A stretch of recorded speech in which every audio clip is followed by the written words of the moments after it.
گھر کے بچے کو یاد ہے کہ 13 رجب کو امیر المومنین آئے تھے اللہ کے گھر میں، 16 رجب کو بی بی لینے کے لیے گئی تہذیب بھائی، 3 دن 3 راتیں شہزادی اللہ کے گھر میں بیٹھی رہی۔ مجھے ایک کتاب سے ثابت کرو ان 3 دن 3 راتوں میں ایک دن بھی ابو طالب اپنی زوجہ کو ڈھونڈنے گئے ہوں۔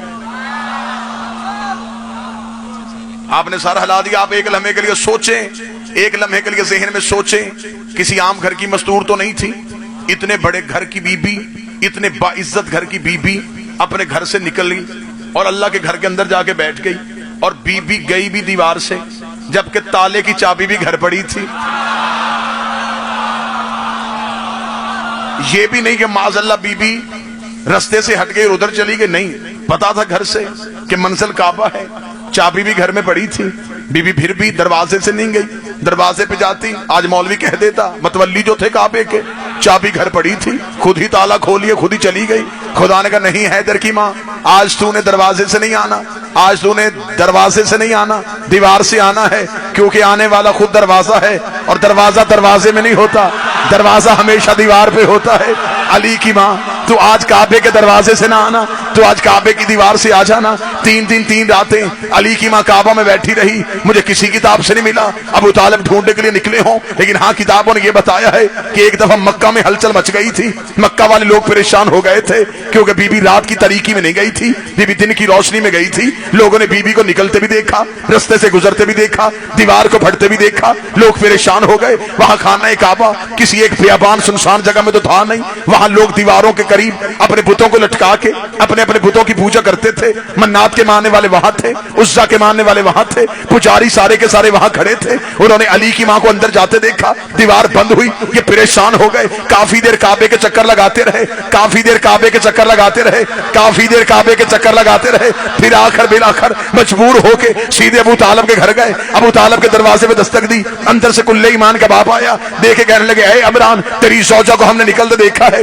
اس گھر کے قریب گئی ہے، دیوار پھٹ گئی ہے، اور تیری بیوی کعبے کے اندر چلی گئی ہے۔ حضرت ابو طالب نے دروازہ بند کر کے کہا مجھے بتانے کیوں آئے ہو؟ یا بلانے والا جانے یا جانے والی جانے، یا میزبان جانے یا مہمان جانے، مجھے کس لیے بلانے کے لیے آئے ہو؟ انہوں نے کہا ابو طالب تجھے کوئی تشویش نہیں؟ فرمایا مجھے تو کوئی پریشانی نہیں۔ آخر 13 رجب کا دن گزر گیا، 14 رجب گزر گیا، 15 رجب گزر گیا، نہ مکے میں کوئی دن کو سوتا، نہ مکے میں کوئی رات کو سوتا۔ دن والے رات والوں سے پوچھتے، رات والے دن والوں سے پوچھتے وہ ابو طالب کی بیوی آئی کہ نہیں آئی، ابو طالب کی زوجہ آئی کہ نہیں آئی، ہاشمیوں کی بہو آئی کہ نہیں آئی۔ 16 رجب کو مکے والوں نے کہا اب صبر کا پیمانہ لبریز ہو گیا، ہمیں جانا پڑے گا، دیوار کے ساتھ ہمارے بت لٹکے ہیں، ہمیں اللہ کے گھر کے تالے کو توڑنا پڑے گا، ہمیں دیکھنا پڑے گا وہ بیوی زندہ ہے یا مر گئی ہے، وہ بیوی کہاں چلی گئی ہے۔ آخر یہ بندے اکٹھے ہو کے اللہ کے دروازے پہ گئے، اللہ کے دروازے پہ کھڑے ہو کے ایک مشرک نے کہا پہلے تالا نہ توڑنا، پہلے دروازے پہ دستک دو، زندہ ہوگی تو اندر سے جواب دے گی۔ آخر مکے کے لوگوں نے اللہ کے دروازے پہ دستک دی، اللہ کے دروازے پہ دستک دی، اللہ کے دروازے پہ دستک دی۔ یہ پہلی دستک تھی جو اللہ کے دروازے پہ ہو رہی تھی۔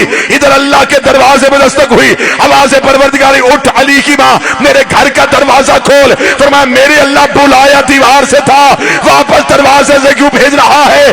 فرمایا پہلی بار میرے دروازے پہ دستک ہوئی ہے، دروازہ کھول، انہیں علی دکھا تاکہ میں بندوں کو بتاؤں جب اللہ کے دروازے پہ دستک دی جائے اندر سے جلی نہیں آتا، اندر سے علی۔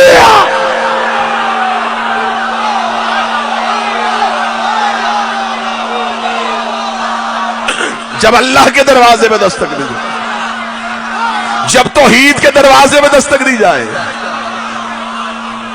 تو میرے بھائی سے صاحبوں اندر سے جلی نہیں، اندر سے علی آئے گا۔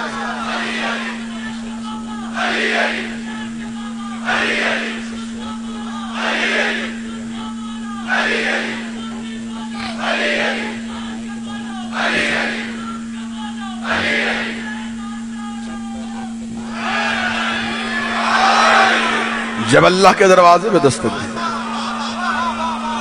وہ جواب نہیں دے گا، بادشاہ حسین عزت دے، اندر سے جلی نہیں آئے گا، اندر سے علی آئے گا۔ آپ نے کیا سمجھا؟ میں نے خطابت کے لفظ جوڑے تھے، میں نے جملوں کی ترتیب بتائی تھی. میں ایک اور واقعے کے ساتھ ربط جوڑوں. دروازے پہ آیا تھا مسجد کے فقیر, 2 آوازیں دی اس نے مسجد والوں کو, کوئی ہے جو مجھے دے, کوئی ہے جو مجھے دے. آخر مسجد کے دروازے سے باہر نکل کے منہ اس کی طرف دیکھ کے کہنے لگا